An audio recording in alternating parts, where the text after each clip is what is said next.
mwisi afite imbaraga acirima z'abakene bose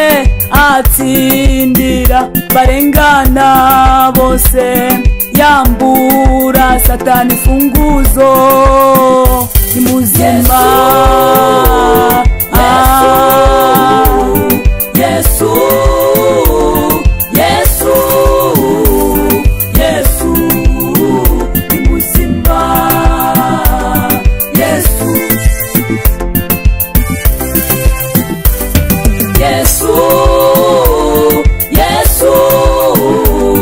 Yesu Yesu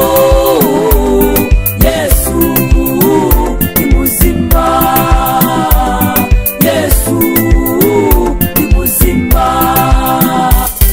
Yesu mvuga ni muzima Yesu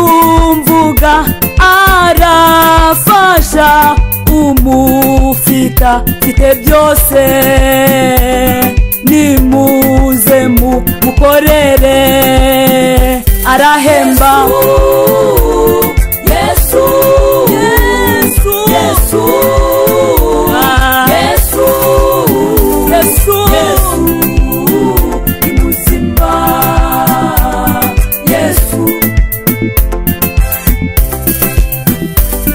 Yesu Yesu Yesu Yesu Yesu ni mwiza ni muzima haleluya Yesu ni muzima Yesu